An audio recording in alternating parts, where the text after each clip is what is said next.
Hello guys, we are back with our next lecture. In this lecture, let us go through case tools and their effects on software quality, procedure and work instructions. So basically in this lecture, let us go through the introduction for this cast case tools, and in the next lecture we'll be discussing about the components of this case tool, guys. Okay, yes. So again, for this lecture also I thought that the PPT is far better than the notes which is in this, guys. Okay, yes. So let us start with the PPT. Again, the PPT is collected from the SlideShare and it is a copy of the textbook, guys, you can say. Okay, these are the official PPTs, you can say, from the textbook directly. Okay, yes. So let us start. So basically, what is this case? So I think every one of you at least tested one software, right? So at least your major project or mini project software you tested by yourself, right? You tested it, right? Whether it is giving the correct output or not, and all those things, right? Yes. So if we automate these things like testing and verification, that concept is nothing but case, guys. So case is a computer aided software engineering. So this is the full form of a CASE, computer aided software engineering. Okay, so there are lots of automated tools to assist in software engineering. Okay, so their purpose is to make the work of software development and maintenance easier and more reflective.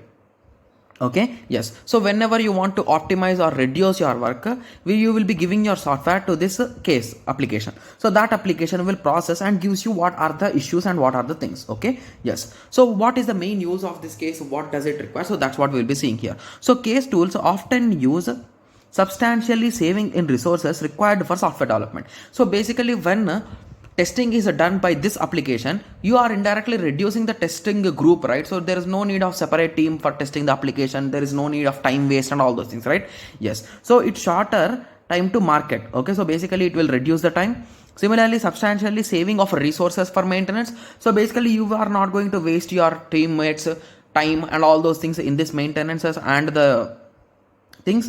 Okay, similarly greater reuse due to increase the standardization of the software system and reduces generation of defects coupled with increased interaction with identification of defects during the development. So basically when a user is developing or when a user is updating something, there is a high chance that there could be some small errors or human errors, we call them, right? They could happen. So these things will not be done by this software or these automated bots, you can say, right? Yes.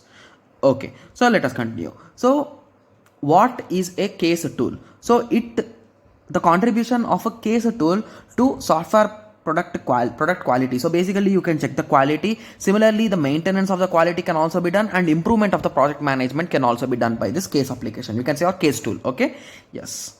So let us continue. So the case tool definition. So if it is asked for 2 months, you can write this small definition. So case tool are computerized software development tools that support the developer when performing one or more phases of the software lifecycle or support software maintenance. So basically whenever they are performing some maintenances, they will be using this case tool, guys. Okay, yes. So case tools are divided into two types, you can say. The first type is classic and the second one is real. Okay, so distinguished as two types of tools, you can say. Okay, the first one is classic case tool.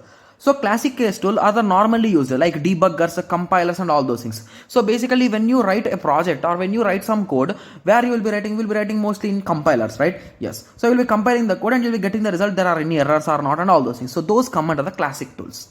Okay. Similarly, real case tools supports several phases of development. So basically here you are not doing only coding or you are not doing only development or any one thing. So you can do multiple things here.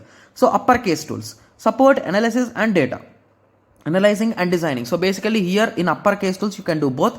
Similarly, lower case tool refers to the location in these phases in the waterfall model. Okay, so integrated case tools, here you can do all of them, most of them. Okay, like analysis, design and case and coding. Okay, yes guys, this is a small diagram which I found in the PPT, but I did not got that much clear idea like what it's trying to say exactly. Okay, so it is saying that traditional way of development will be in this way. So basically customer requirement determining. So customer requirements will be documented, analysis will be done, system analysis will be done and designs will be produced, then coding, the programmer will help in coding, tester will help in testing, installation team and the operation of maintenance. So this is the flow. And now once the case tool has been implemented, so case tools can be placed in multiple places, guys. So here you can do the maintenance, here you can do the maintenance, here you can do the maintenance, here you can do the maintenance. So in this way, I think the case tool will help you rather than this. So basically if you are doing some maintenance, you will be checking at the end, right? Which is far better, right? So this is far better than the previous one, right? Yes. So in this way, this is better, right? Yes. Okay, so let us continue. So the case tools, the main component of a real case tool is a repository.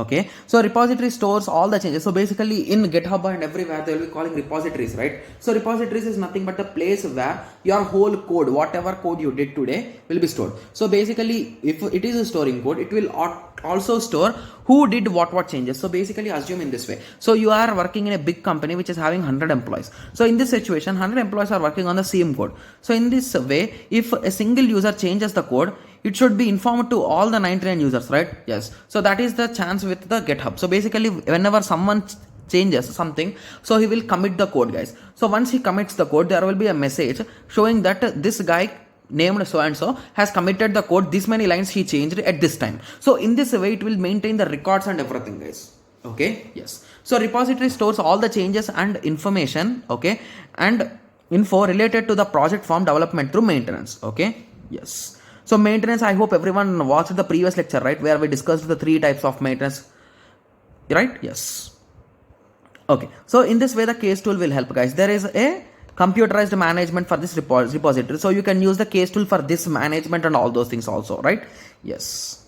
Okay, even some case tools will also help you in generating code as well as reverse engineering, guys. So they will be helping you in generating code for some particular components which you need if you are having the design. So basically in UML also, if you draw a UML diagram, you can convert it into the code with a single press of a button. So in that way it will, case tool can also help you in generating code. Similarly, some case tools provide reverse engineering.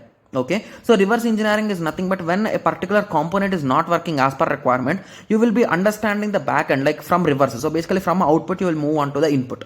So this process is called as a reverse engineering, guys. Okay, yes. So I hope everyone got some basic idea about the concept of case tool and all, right? Yes. So in the next lecture we will be discussing about the components of case tool, guys. Okay, yes. So let us meet in the next lecture. Thank you. Thanks for watching.